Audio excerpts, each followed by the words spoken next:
Welcome, everybody. I'm Ashish Kaushal, CEO and founder of HireTalent and Consciously Unbiased.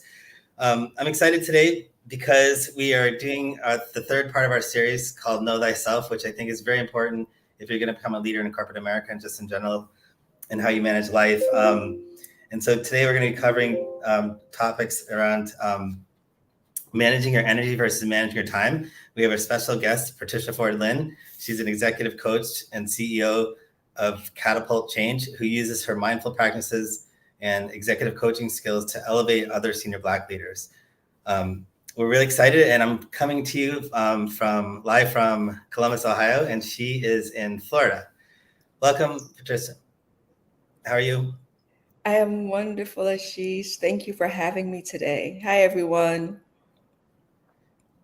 So to start off with, can you share a little bit about your own journey and how you came to launch Catapult for Change? Absolutely. So Catapult Change started as an executive coaching company. Through that work, I realized there was opportunity to serve individuals and corporations more deeply. And so I've also added strategic facilitation, being an advisor, kind of those things that you would imagine you might want in addition to an executive coach as part of your leadership development team. Makes sense. And what's the difference between managing your time and managing your energy? Whew. Thank you for this topic. It is such a beautiful conversation. When we think about managing our time, that is a very fixed, have how many hours in the day, how do I schedule that time? What do I do with that time? Which is great. I'm all for planning. And it doesn't give us a sense of how well we're doing any of those things. So the quality of the time that I have, the quality of how I show up is deeply impacted by the energy that I am carrying, more so than how long I am spending. I know many of us have had something that we needed to do and we put it off and we put it off and we put it off. And when our energy was right and we were aligned, it took 10 minutes. But it's easy to sit down and say, I'm going to work on this for an hour. Well, maybe you don't need an hour. Maybe you need to go take a nap, take a run, let your mind free, and then come back and be able to powerfully engage the topic, the subject. But isn't that a little bit of procrastination too? And I think procrastination is kind of our way to avoid things. I will tell you, I find procrastination to actually be a sign of dysregulated emotions. Yes. So when we are procrastinating, it's because we can't manage our emotions. And what I'm saying is be proactive. If you know in any specific moment that you are exhausted, instead of trying to push through that, take a nap and come back refreshed. Yeah. The quality of what you produce in that time simply won't be as good as if you're taking care of yourself. So if procrastination is taking a nap, I say procrastinate, but I actually don't think it is. I think it's something altogether different. Yeah. So we kind of say something like similar in the sense we say, sometimes you got to slow down to speed up. Absolutely. Absolutely. And in fact, I would say to push on that a little bit more, it is when we open the aperture, when we raise our perspective, that we'll find solutions that we absolutely cannot find in the moment. Yeah. Interesting. And you've mentioned that, like, in terms of energy, there's 7 different levels of energy. Can you explain what they are? Absolutely. So this comes from a book called The Energy Leadership. I actually bought it on Amazon or something like that a few years ago when I got really excited about energy. The idea is our energy arranges in many different ways. It's a book that's foundational to the IPEC model of coaching. And so quite a few people are familiar with it. And what I like about it is it gives you a very kind of non-academic, very approachable way to understand energy. So if you think of the first level of energy, that's very low energy. We might not really feel like we have the space to go and do a lot. It's a very quiet, some people might associate it with being depressed, for example. It's a very, there's not a lot of initiation in it. It's very low. hard to move. Mm-hmm. The second level of energy, and if you think about somebody, the visual that often comes up for me, Ashish, is thinking about like talking to somebody in customer service where you're going in circles and you just get frustrated. Yeah.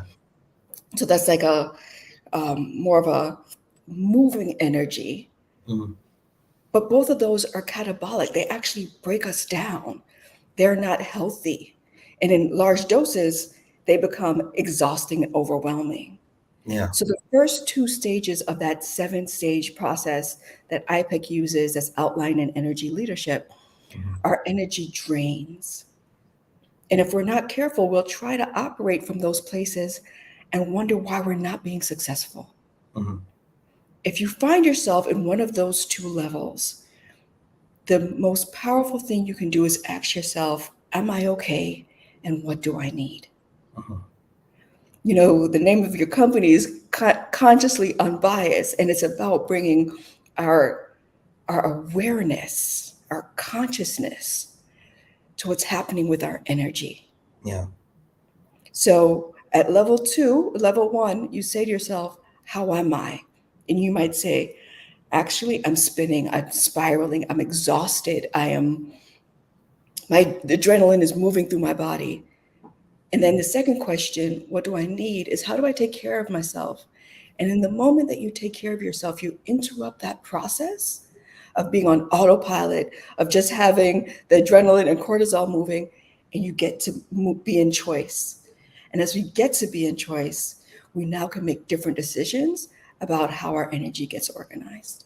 That makes sense. It's interesting because I had this consciously unbiased team where there's 20 different defense mechanisms that people use to avoid doing something, right? And so I had the team basically write about the 20 different defense mechanisms over 20 days and write a page on what the defense mechanism means to you, and then how you apply it, if you apply it. And I told them to write it in a way that they write it for themselves and then they shred it when they're done with it. And so the reason for that is because then you're really honest with yourself, right? Because a lot of times if I know that you're going to share it with you, then I might not write to my full extent and be honest with myself and write about how I actually do it. And so the exercise reality, what it ended up doing was some of them you now are aware of, and you know you're not alone because there's a phrase for it. And so then you realize that it's something that's not, it's common. And then the second thing is now when you start potentially doing it, you catch yourself, and at times you can stop yourself from actually committing that same thing over and over again. And so that was the reason, sort of self-enlightenment, which is similar to what you're talking about, because I think you have to be honest with yourself to sort of solve these issues. You have to even see it. If you're not aware of it, if it's happening in our unconscious, then how do we even begin to address it? Yeah. So what I'm hearing you saying is first we make it conscious. Yeah, absolutely. So what is the third energy level? So the third energy level, think of it as a bridge. That's where we're in choice. So if you're on a plane and there's turbulence, that's where you're putting on your mask and saying, okay, I've taken care of myself. I am now in a place where I can be in choice. I'm not just reacting to my situation. In the fourth level, you've stabilized, but you're not quite ready for deep engagement. Maybe you're ready for listening. So somebody comes to you, think about your kids coming to you and they need something, and you are fine in that you can hear them, but you don't have a whole lot to give. So tell me more about that. So maybe they can talk to you, but you don't have a whole lot to give to them.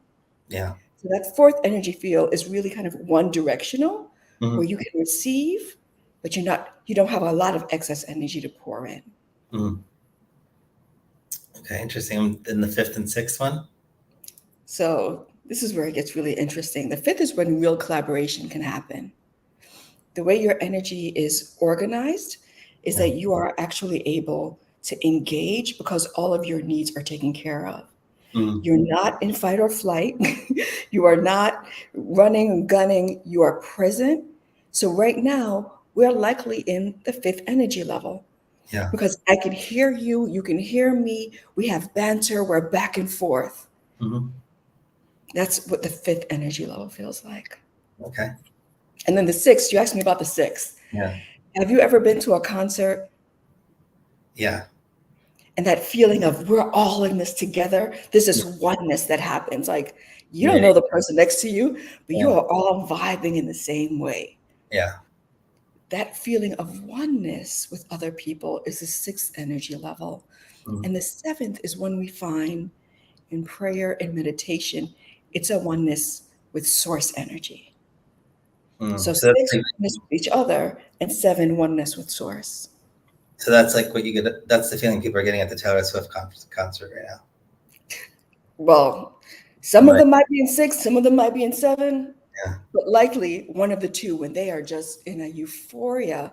But it isn't about the outward expression, it's about the inward felt Mm-hmm. connection. It's like some of the lines between people disappear. You're not looking at age or race or gender. We're having a common experience, and there is a connectedness in that. Yeah. So now let's take these different energy levels and let's apply them to work. So I think they say that about 40% of full-time workers say they're burnt out, right? And number one, how do you define burnout? And then what do you think is behind this increase now of all I times? will allow the researchers to give you the definitions. So the very colloquial definition that I will use for burnout is when we simply have exhausted our resources beyond our capacity, Mm-hmm. exhausted ourselves, Yeah. and now we cannot show up Mm-hmm. in the ways that, and there's a spectrum on that, right? So when you're coming into burnout, when you're deeply in burnout, when you're trying to recover from burnout, and I've been in all of those stages. Mm-hmm. But when I think about it at its essence, it's the idea that, oh no, we're not in a place where we can give powerfully of ourselves. Mm-hmm. So I have no more energy in the tank. So you've gone through burnout, right? How did you overcome it? How did you rebuild the energy? Oh, it took a lot of work. It was the first time in my life that I had insomnia. My body was so wired that I couldn't sleep. And I ended up having to take time off Mm-hmm. and allow my nervous system to reset, allow myself to completely calm down. Yeah. So you see that now in a proactive ways with people maybe taking sabbaticals or taking extended vacations.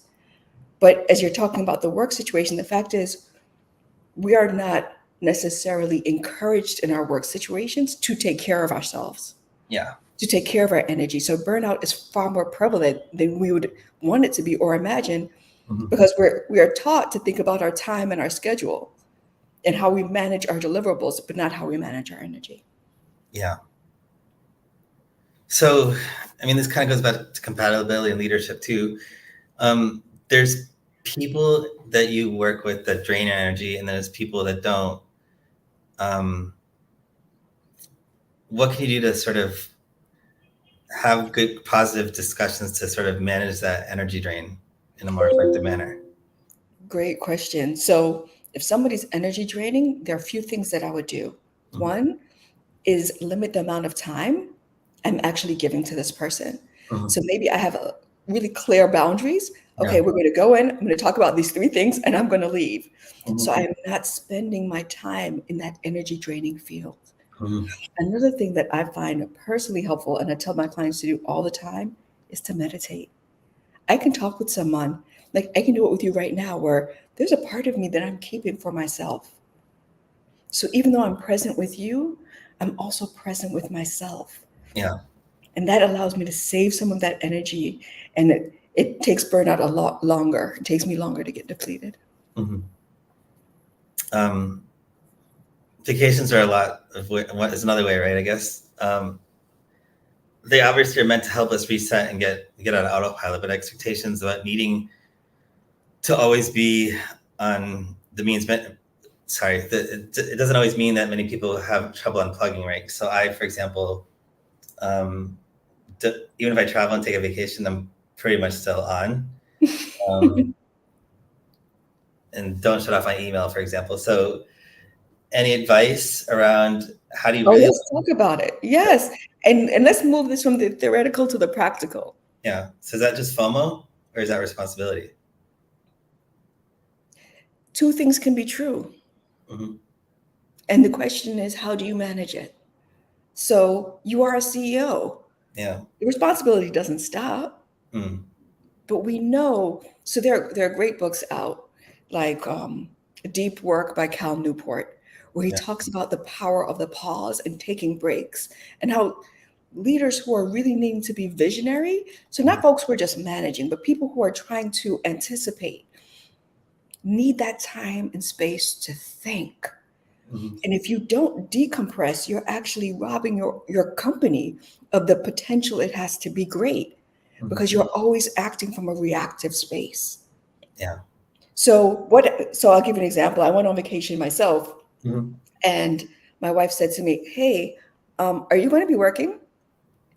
And it was confronting, because I was, of course, going to just bring my computer. I mean, it was the beach. You can always just send a couple of emails.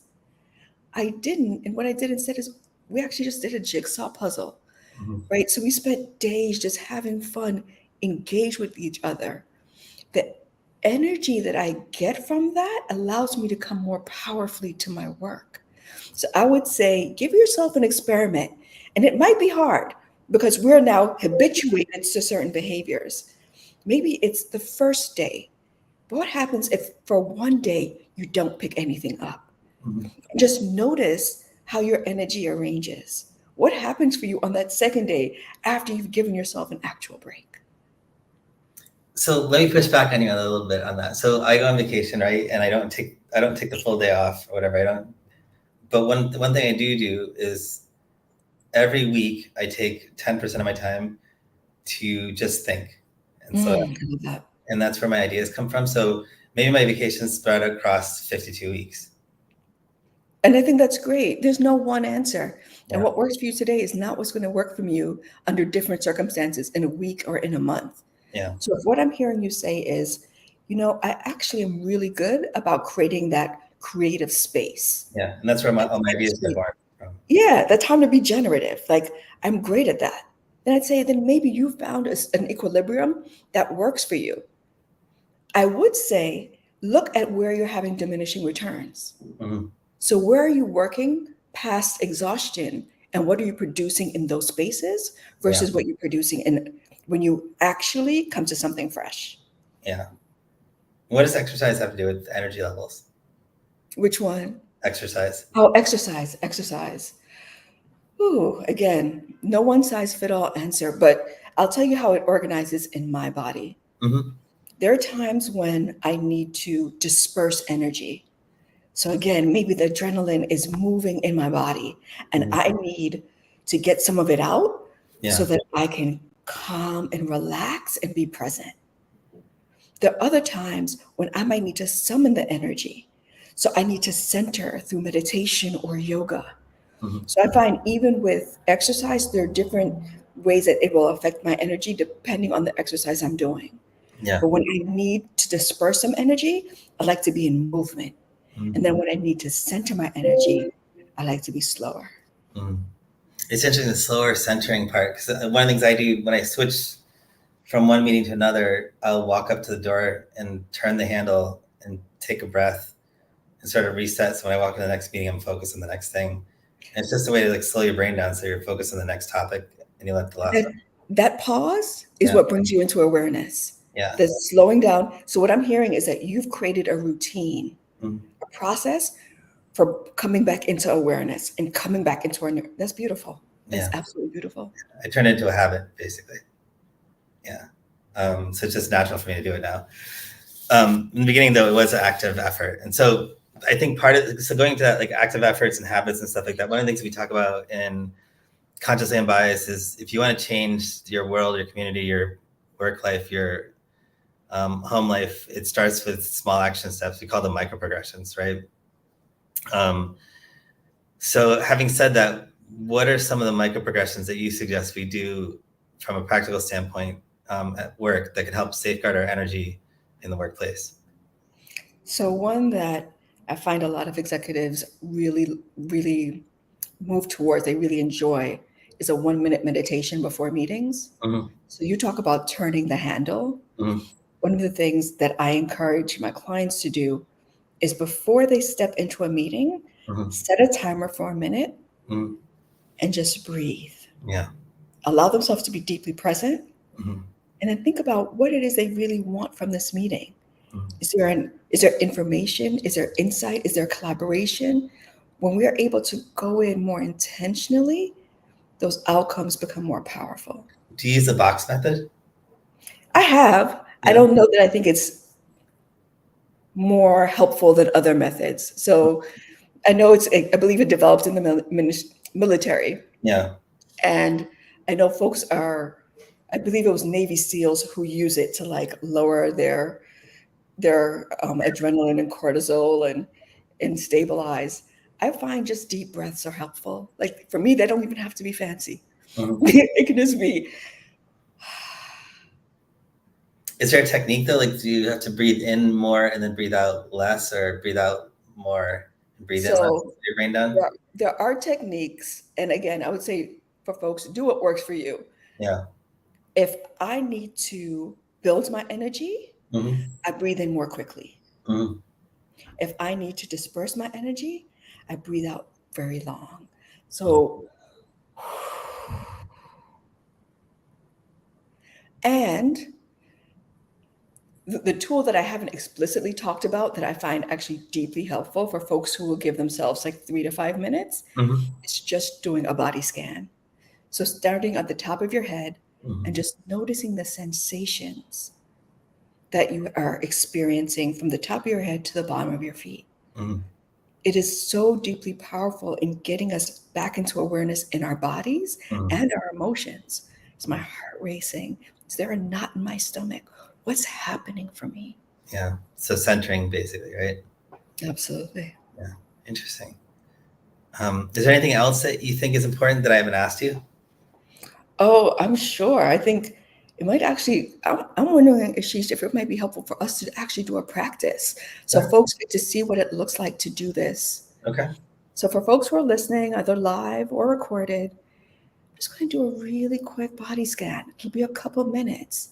And this is now a resource that you can use at any time to come back to yourself and interrupt the cycle of just reacting, going. So place your feet on the ground, close your eyes, inhale and exhale. Inhale and exhale. Give yourself permission to be here in this moment. Starting at the top of your head, notice the sensations you are feeling. Is there any pulsating or throbbing? As you come down your forehead, are your brows furrowed? Be curious. What is happening there? Engage your temples, your eyelids. How would you describe that feeling?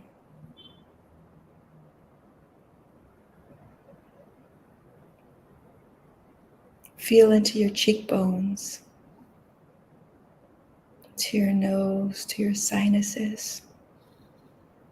What are they telling you today?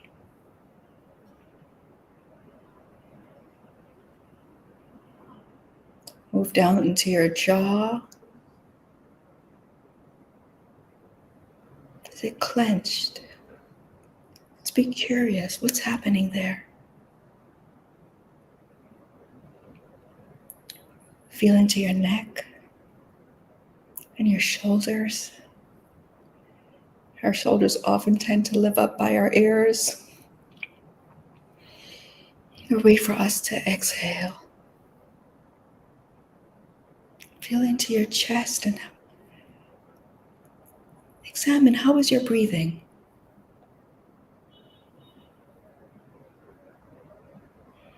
How is air passing through your lungs? What is the sensation of your heart? Moving down your torso. What's going on in your stomach? What does your stomach want you to know about how it's doing today?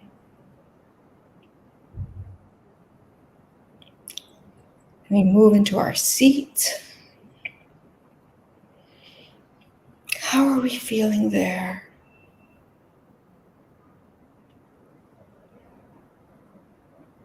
And then let's move out to our extremities.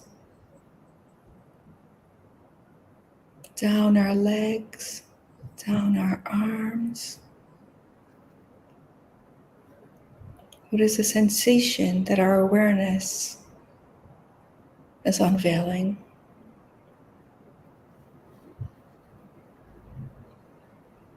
Pausing at our fingers and our toes. Can we sense into those enough to feel them? To feel the natural rhythms of our body and understand how our body is responding to those rhythms.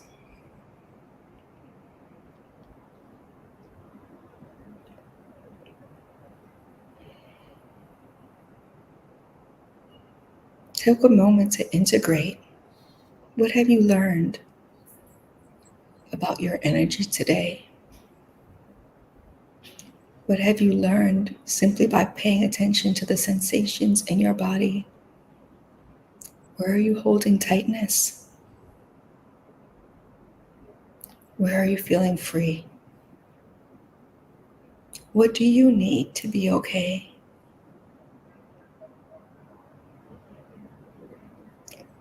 Close out with a couple deep breaths.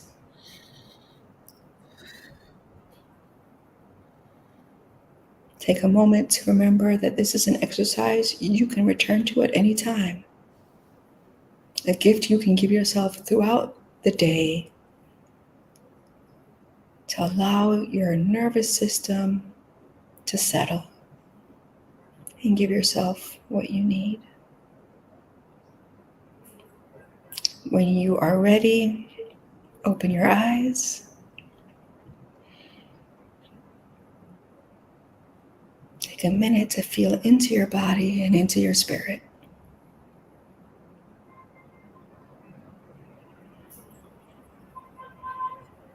Thank you. I'm relaxed now. And how quick was that, right? And that's the idea. When we often talk about managing our time, we forget that by managing our energy, we actually create more time. And Ashish, I want to be really clear. I am not about maximizing our productivity at all times of the day. I believe in rest. I believe there are times to work and there are times to play and there are times to rest, and all of that. Yeah. And when we are working, we want that time to be super productive. And just centering exercises like that allow us to be powerful in those moments. Yeah, definitely. How is the quality of your thinking and your being different now than it was before we did the body scan? It definitely makes you more focused. Look at that. Yeah. And what would happen if, as a point of purpose, we did that before every meeting? We invited everyone to become centered. Yeah. What would that mean for the conversation? I mean, you'd be more present and probably more ideas would come up because it also probably reduces your defense mechanisms at some level. And that's what happens. We're not in fight or flight. It literally is a nervous system response where we come into ourselves and are able to be present. It takes us out of 1 and 2, we go into 3, and then we can move. Yeah. So do you have this online available somewhere? I don't. I mean, these are things that I absolutely teach people. I have seminars on it, but I don't have a resource accessible in this moment. Okay. It'd be interesting if someone can download it. I'm going to ask you one last question. Do you know what EMDR is? Yes. So can you explain that to the audience and like how that works? Oh, I would not say that I can explain it. I've had therapists that have used EMDR. Yeah. but I would not say that I understand all the mechanics behind it. But if you do, I'm happy to talk about it. I mean, I know it's like the eye movement kind of helps you sort of overcome different things around suppressing feelings and anxieties, but I wanted to see if you knew a little bit more about it and if you guys use that. I don't use it in my work with clients. That is definitely a therapeutic technique. Yeah. So I'll let the therapist run with that. I think it is great. Yeah. I have had a therapist use it with me and found it to be particularly powerful in helping me to regulate around unsettling situations so that they don't hold as much of a charge for me. Yeah. And I feel like that could be something interesting to put in corporate America, right? Because there's a lot of realize we're going through, and for us to overcome it and work better with each other, I think you have to sort of overcome how you receive some of that information. I will say that requires such safety Yeah. that it makes me wonder if corporate America is even the space for that intervention, meaning the places you go to are places that feel unsafe. And so having a therapist there allows you to go to them in really titrated ways so you can feel safe in those spaces. Yeah, but it's a risk management tool for corporate America, right? You'd have less lawsuits and things like that if you did things like this. Or more. Yeah. Okay, well, this is amazing. Thank you so much for coming on the LinkedIn Live today. It has been my pleasure. If people want to reach out to you, how do they get to you? Absolutely. So I'm on LinkedIn, Patrice Ford Lyn. You can also reach me at catapultchange.com. Okay. Thank you so much. This is amazing. Take care. All right. Have a good day. Bye-bye. Bye.